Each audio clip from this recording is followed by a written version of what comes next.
शाहिद साहब ने बात की कि बहुत क्लैरिटी में जो अनाउंसमेंट हुई अभी शाहीन शाह अफरीदी की, उसमें साउथ अफ्रीका सीरीज का जिक्र है, दैट्स इट। उसके अलावा आगे की कोई डिस्कशन नहीं है, कोई बात नहीं है। तो इसका मतलब ये कि शाहीन शाह अफरीदी भी जब ओडीआई सीरीज के लिए उतरेंगे तो तलवार तो उनके सर पे भी लटकी हुई होगी शायद साहब। बिल्कुल ऐसे ही है। और अब शाहीन की बड़ी जिम्मेदारियां हैं, शाहीन की जिम्मेदारी बढ़ जाएगी। अभी ये सुन रहे हैं कि T20 में वो नहीं होंगे। अगर वो T20 सीरीज में नहीं होंगे, वो पूरी एनर्जी के साथ वनडे सीरीज में आएंगे, कप्तानी भी करेंगे, बॉलिंग भी करेंगे।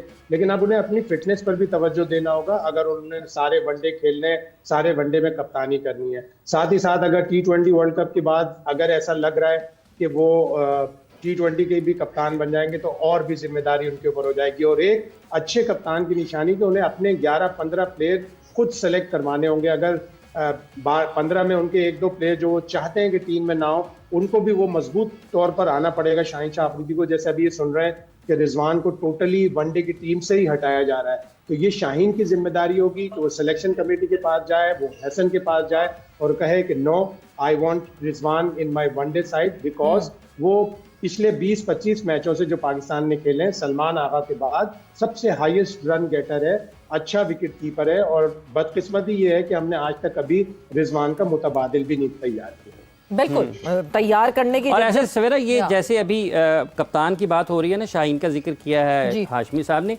ऐसा कप्तान ना बनाएं कि जैसे अभी मोहम्मद वसीम साहब बाहर से बैठ के कप्तान को फील्डिंग के हवाले से बता रहे हैं, वो बरहम हो रहे हैं। माइक हैसन अगर ऐसा करते हैं तो हमें बुरा लगता है, तो मोहम्मद वसीम के करने पे भी बुरा लगेगा।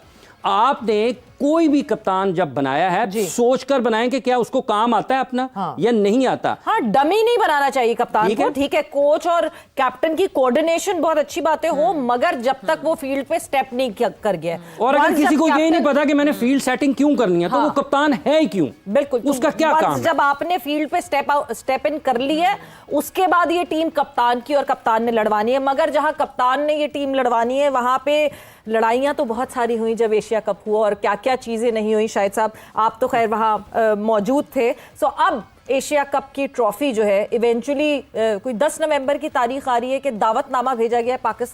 पाकिस्तान एशियन क्रिकेट काउंसिल ने BCCI को दावतनामा भेजा है कि आए और अपनी ट्रॉफी ले जाएं, और बाकायदा एक सेरेमनी करेंगे जिसमें जो है मोहसिन नकवी साहब भी ट्रॉफी देंगे। देखिए, अभी तक तो पाकिस्तान का स्टांस ज़बरदस्त रहा है। पाकिस्तान ने और मोहसिन नकवी ने जिस तरह डट कर मुकाबला किया कि ACC का एक प्रेसिडेंट है, उसी के हाथ से ट्रॉफी जाएगी। ACC के प्रेस रिलीज में 27 सितंबर, एक दिन पहले, फाइनल से पहले लिखा हुआ था कि ट्रॉफी जो है मोहसिन नकवी जो ACC के प्रेसिडेंट है वो हैंड ओवर करेंगे। तो फिर भारत ने सारा इतना हंगामा क्यों किया? और स्टांस पाकिस्तान का दुरुस्त है। अब भी पाकिस्तान ऑफर कर रहा है कि आप 10 नवंबर को आए, दुबई में अपने 1-2 प्लेयर ले आए। नहीं, पाकिस्तान ऑफर नहीं कर रहा है, ऑफर कर रहा है। यही जो एक क्लैश है, यही सबसे बड़ा मसला है ना। चले, ACC Pakistan, Pakistan is ACC, chairman हमारा है तो हम पाकिस्तान कह सकते हैं। यानी ये वो वाली बात है, ICC is BCCI and BCCI is ICC। ICC is India, ACC is Pakistan, PCB फिलहाल।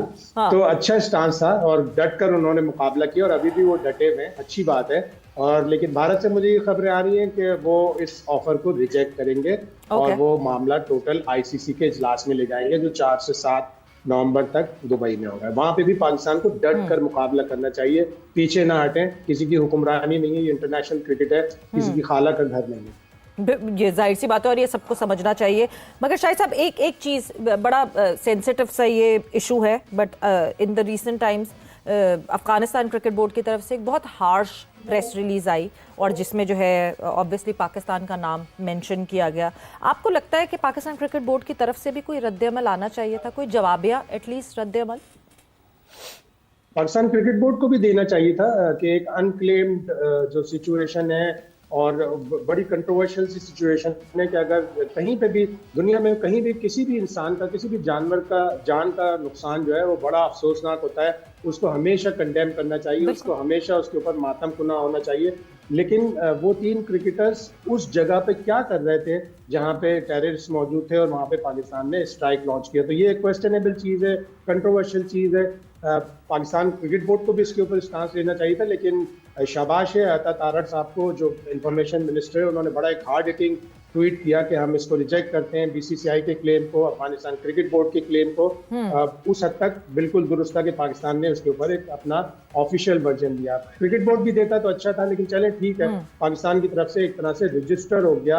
और अफगानिस्तान, जाहिर है इंडिया हर उस चीज का साथ देगा जो पाकिस्तान के खिलाफ जाती है। वो कहते हैं ना, my enemies is my enemies enemy is my friend. Exactly और होता हुआ यही दिख रहा है कि आईसीसी की तरफ से बयान आता है, बीसीसीआई की तरफ से बयान आता है, अफगानिस्तान क्रिकेट बोर्ड की तरफ से बयान आता है, फिर जय शाह की तरफ से भी एक ट्वीट आती है। सो अब सारा काम खत्म कर दें, सारा काम खत्म कर दें, नरेंद्र मोदी खुद ही कर दे ना, नरेंद्र मोदी खुद कर दे, जो करने का काम है मोदी साहब खुद कर दें। इसमें कौन सी ऐसी बात है? मतलब आप आगे लोगों को चला रहे हैं, कभी वो करता है कभी वो करता है, तो ये सारी की सारी साजिश है पाकिस्तान के खिलाफ। अगर आज इनको ये नज़र आ रहा है जब यहाँ पर इतनी सारी अमवात हुई हैं, उसके पीछे कौन है? तो ये इंडिया है, अफगानिस्तान उनके साथ मिला हुआ है, पाकिस्तान में जो खून बहा है उसके पीछे कौन है? इनको ये नज़र नहीं आता। इस सारे काम के पीछे, इस सारी साजिश के पीछे, इस सारे कामों के पीछे नरेंद्र मोदी है। और जब तक पाकिस्तान में लोगों को इस चीज़ का एहसास नहीं होगा, वो नहीं बात करेंगे इस बारे में, उस वक्त तक लोगों में ये पैगाम नहीं जाएगा। नहीं, बट इन सारी चीजों को, हाफिज साहब, मैं बहुत बड़ी इस बात की एडवोकेट हूं कि इन सारी चीजों को असाइड रख के we talk about sports, we talk about ये sports is something that is a joining वो factor। क्या कर रहे हैं आप वो देखें, तो इंडिया क्या कर रहा है पाकिस्तान के बारे में, उनमें और हमें फर्क क्या रह जाएगा? उनके जो स्पोर्ट्स नहीं नहीं, ये स्पोर्ट्स की बात ही नहीं है, इट्स बियॉन्ड स्पोर्ट्स में मैडम। ये स्पोर्ट्स हो ही नहीं रही, ये स्पोर्ट्स है। जो राशिद खान ने किया वो स्पोर्ट्स है, जो जयशाह कर रहा है वो स्पोर्ट्स है। जो जयशाह ने एज आईसीसी चेयरमैन अपने जब जंग लगी थी पाकिस्तान इंडिया के दरमियान, वो उसने स्पोर्ट्स की थी। वो एक क्रिकेट बॉडी का जो गवर्न करती है पूरी दुनिया में, वो उसका हेड है। क्या वो स्पोर्ट्स को रन कर रहा है? उसका ट्विटर अकाउंट तो उठाकर देखें, वो उसके पेज पे क्या पड़ा हुआ है, वो क्या वो स्पोर्ट्स की प्रोजेक्शन कर रहा है? वो तो अपने एक नैरेटिव को आगे बढ़ा रहा है। सख्त जी शाहिद साहब, बिल्कुल पॉलिटिक्स को अलग रखना चाहिए, लेकिन इस पिछले 1-1.5 महीने में इंडिया ने पॉल्यूट किया है पॉलिटिक्स के जरिए इंटरनेशनल क्रिकेट को।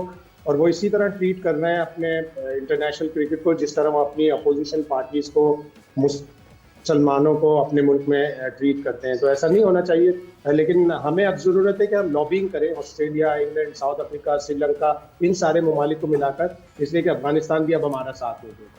बिल्कुल। और जो है जाहिर सी बात है, ये बैकडोर चैनलिंग बहुत ज़रूरी होती है over the period of time. शायद हम अभी तक ये सीख नहीं पाए हैं, मगर सीखना बहुत ज़रूरी है। बट विद दैट शायद साहब बहुत बहुत शुक्रिया, thanks a lot for joining in and बहुत बहुत शुक्रिया फॉर जॉइनिंग इन। वक्त यहाँ पे जो है वो जोर का जोड़ का ख़त्म हो गया है। जाते जाते आपको बताते चले, south Africa women versus Pakistan women इस वक्त जारी है कोलंबो में, and 103 for 1 south Africa women और बिल्कुल सेट हो गई हैं। अगर मैं बात करूं कि जिस तरह जो है वुलवर्थ और लुई खेल रही हैं, ये बिल्कुल परफेक्टली सेट होती हुई दिख रही हैं। और इस वक्त हमारी बॉलर्स को नहीं समझ आ रहा कि क्या करना है क्या नहीं करना है।